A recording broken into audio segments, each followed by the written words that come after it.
नमस्कार। चलिए आज हम सब मिलकर एक बहुत ही प्यारी और क्लासिक गुजराती लोक कथा की दुनिया में चलते हैं। कहानी का नाम है सावित्री और दयालु जीव। ये एक ऐसी कहानी है ना जो हमें कुछ बहुत बहुत जरूरी सबक सिखाती है। देखिए, इस कहानी का जो सार है ना वो बहुत ही सरल है, लेकिन उतना ही गहरा भी। ये हमें बताती है दयालुता की शक्ति के बारे में। ये दिखाती है कि कैसे आप सोचिए, अच्छाई का एक छोटा सा काम भी बड़ी से बड़ी मुश्किलों को पार कर सकता है। तो कहानी की शुरुआत होती है सावित्री के परिवार से। कल्पना कीजिए, एक शांत सा गांव है और वहां सावित्री नाम की एक बच्ची अपने प्यारे माता पिता और 3 भाइयों के साथ एकदम खुशी खुशी रहती थी। सब कुछ बढ़िया था, एक पूरा और खुशहाल परिवार। लेकिन एक दिन सब बदल गया। उसके माता पिता तीर्थ यात्रा पर गए और बस घर का माहौल पूरी तरह से बदल गया। जहां पहले सिर्फ प्यार और खुशी थी ना, अब वहां उसके भाइयों ने उसे सताना शुरू कर दिया। सावित्री का जीवन सचमुच मुश्किल हो गया था।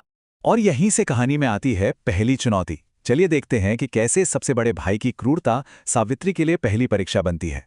तो बड़े भाई ने सावित्री को एक ऐसा काम दिया जो लगभग नामुमकिन था।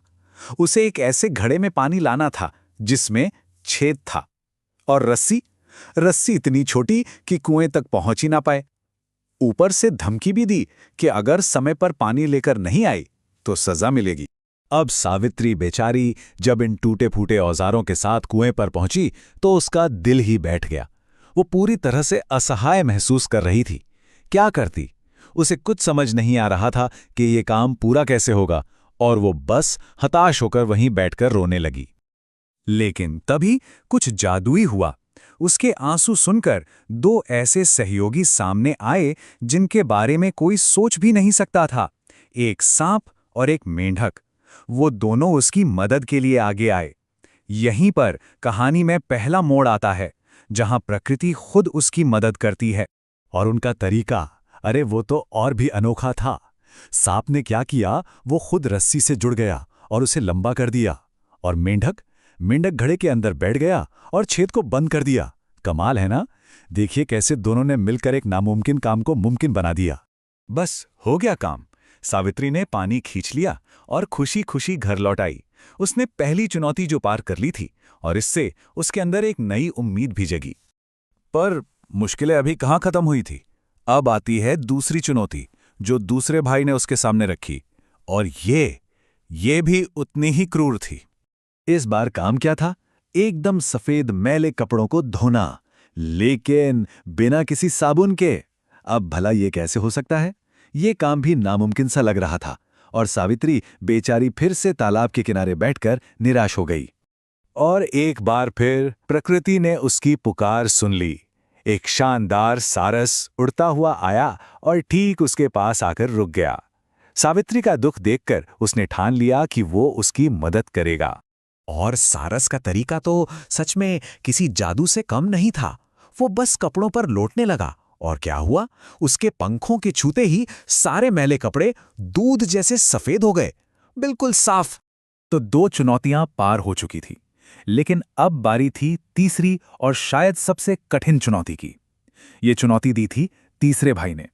काम ये था कि अनाज का एक बहुत बड़ा ढेर था। उसमें से धान के अनगिनत दानों को अलग करना था। सोचिए जरा, ये एक ऐसा काम था जिसे कोई अकेला इंसान तो कर ही नहीं सकता था। ये लगभग असंभव था।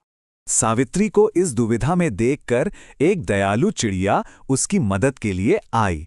और वो अकेली नहीं आई, उसने अपने सभी दोस्तों, मतलब चिड़ियों के पूरे झुंड को बुला लिया। ये दिखाता है कि एकता में वाकई कितनी शक्ति होती है। लेकिन यहीं कहानी में एक बहुत ही महत्वपूर्ण मोड़ आता है। हुआ ये कि सावित्री के भाई छिपकर ये सब कुछ देख रहे थे। उन्होंने अपनी आंखों से देखा कि कैसे ये छोटे छोटे जीव उनकी बहन की मदद करने के लिए एक साथ आए थे। और बस उस एक घटना ने सब कुछ बदल दिया। ये कहानी का वो हिस्सा है, वो क्लाइमैक्स है, जहां भाइयों की सोच में एक बहुत बड़ा बदलाव आता है। जब उन्होंने पक्षियों के इस निस्वार्थ काम को देखा ना, तो उन्हें अपनी क्रूरता पर बहुत गहरा पछतावा हुआ। उन्हें यह महसूस हुआ कि अरे, हम अपनी बहन के साथ कितना गलत करते रहे, जबकि ये पूरी दुनिया, ये प्रकृति उसके प्रति इतनी दयालु रही है। बस उस दिन उनके दिल बदल गए। एक गहरा बदलाव आया और उन्होंने कसम खाई कि वो फिर कभी भी सावित्री को परेशान नहीं करेंगे।